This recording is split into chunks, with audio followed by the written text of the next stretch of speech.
Hello guys, good evening everyone. Welcome to my YouTube channel. Tonight, we will discuss about the wiring diagram of park light circuit. This is the diagram for park light. This is negative, body ground. Ang positive patungo sa ammeter, this is a 12 volts battery.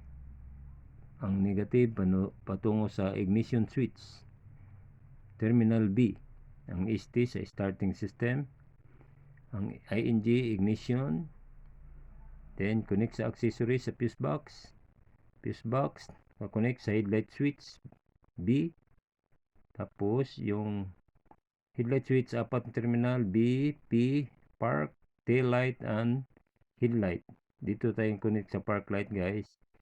Tapos yung park light natin dito sa left and right na ilaw guys. Kukonect natin siya sa jumper. Then connect natin ang park light.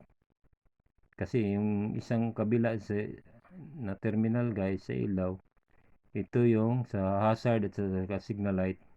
Kagaya din dito guys, signal and hazard light. Then,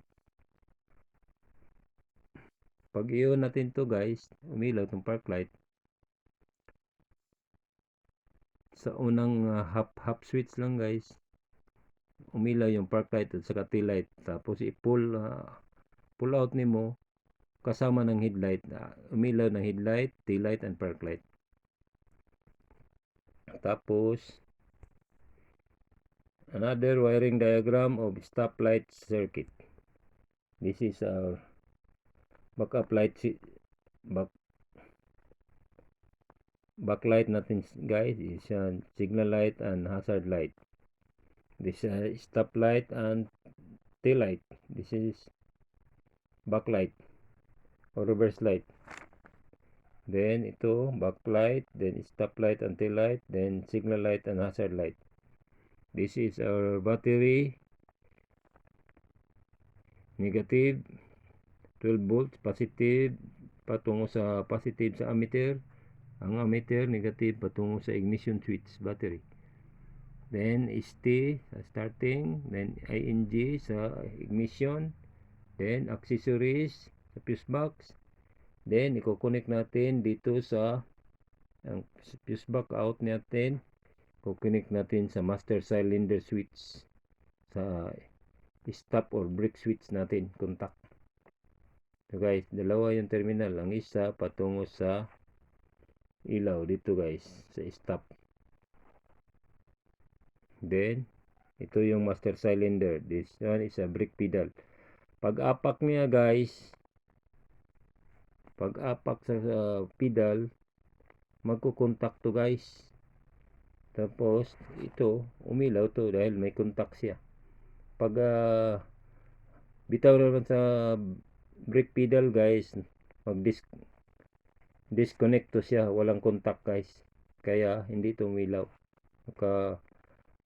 Naka-release na yung brake pedal natin guys.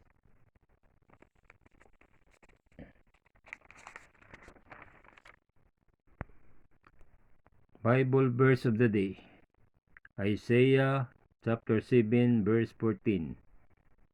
Therefore the Lord himself give you a sign. Behold, a virgin shall conceive and bear a son, and shall call his name Emmanuel. Thank you guys for watching. Please like, share, and subscribe to my YouTube channel. And please don't forget to hit the notification bell para updated ka sa next videos na akong i-upload. Thank you for watching guys, and God bless. To God be all the glory.